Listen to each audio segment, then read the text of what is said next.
வற்றாத ஜீவ நதியான தாமிரபரணி ஆற்றின் கால்வாய்களை கோடை காலத்திலே தூர்வாரி சீரமைக்க வேண்டுமென கோரிக்கை எழுந்துள்ளது. கடந்த காலங்களில் குடிநீருக்காக பயன்படுத்தி வந்த கால்வாய் தற்போது சாக்கடை கழிவுகளாக மாறியிருப்பதாக மக்கள் வேதனை தெரிவிக்கின்றனர்.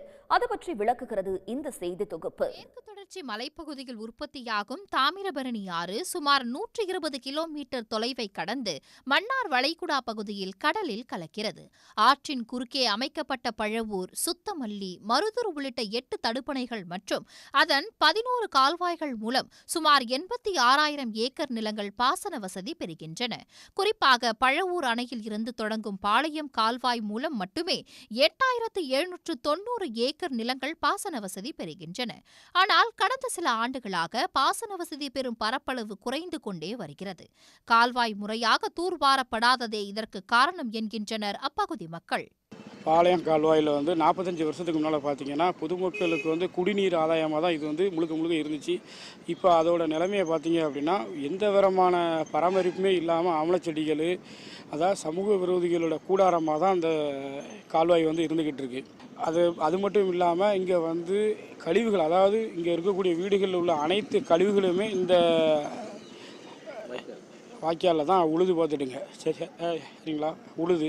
அது மட்டும் இல்லாமல் மனித கழிவுகள் மட்டும் இல்லாமல் கோழி போன்ற இறைச்சிகளோட கழிவுகளும் இங்கே தான் கொட்டுறாங்க. இதெல்லாம் யாருமே கேட்கறது இல்லை. நெல்லை மாவட்டத்தில் சில மாதங்களுக்கு முன்பு பெருமழை கொட்டிய போதும் தாமிரபரணி ஆற்று கால்வாய்கள் தற்பொழுது வறண்டே காட்சியளிக்கிறது. மாநகராட்சி சார்பில் கொட்டப்படும் குப்பைகள், கட்டட கழிவுகளை அகற்றி கோடை காலத்திலேயே கால்வாயை தூர்வாரினால் இந்த ஆண்டு நீரோட்டம் சீராகி நெல்லை மாவட்ட விவசாயிகள் பயன்பெறுவர் என்கின்றனர் இயற்கை ஆர்வலர்கள்.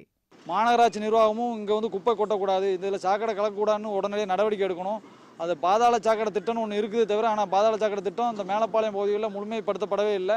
அனைத்து சாக்கடையும் மேலப்பாளையம் பகுதிகளில் மட்டுமல்லாது பாளையங்கோட்டை பகுதியிலும் அனைத்து சாக்கடையும் என்ன செய்யுது, இந்த பாளையம் கால்வாயில் தான் கலக்கப்படுது. பார்த்தீங்கன்னா ஏற்கனவே இந்த மேலப்பாளையத்தெல்லாம் பார்த்தீங்கன்னா எல்லா பகுதியிலையும் படித்துறை இருக்கும். இங்கே தான் குளிப்பாங்க, இங்கே தான் நல்ல நீர் குடிக்கிறதுக்கு நீர் எடுத்துகிட்டு போவாங்க. அந்த மாதிரி ஒரு சூழ்நிலை இருந்த காலகட்டம்லாம் போய் இப்போ பார்த்தீங்கன்னா அந்த படித்துறை பக்கமே போக முடியல. அவ்வளோக்குள்ள துர்நாற்றம் வீசுது. எல்லா தெருக்களுடைய சாக்கடையும் அங்கே போய் கலக்கக்கூடிய ஒரு சூழ்நிலை தான் இருக்குது. மேலப்பாளையம், பாளையங்கோட்டை 2 சிட்டிலையும் அனைத்து வீடுகளில் உள்ள கழிவுகளும் இங்கே போய் கொட்டப்படுது. அனைத்து கழிவுகளும், சாக்கடை கழிவுகளும் நேரடியாகவே இங்கே கலக்குது. நம்ம நீர்நிலைகளை புதிதாக உருவாக்க முடியாது. ஏற்கனவே உள்ள இந்த பாளையங்கால்வாயை தூய்மைப்படுத்தி இந்த சாக்கடை கலக்காமல் காக்க வேண்டிய பொறுப்பு அரசுக்கு இருக்குது.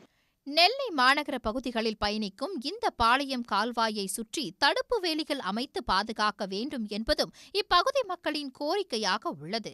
சன் நியூஸ் செய்திகளுக்காக ஒளிப்பதிவாளர் ராஜமாணிக்கத்துடன் செய்தியாளர் அறிவரசு. உடனுக்குடன் செய்திகளை தெரிந்து கொள்ள சன் நியூஸ் பெல் ஐகானை கிளிக் பண்ணுங்க.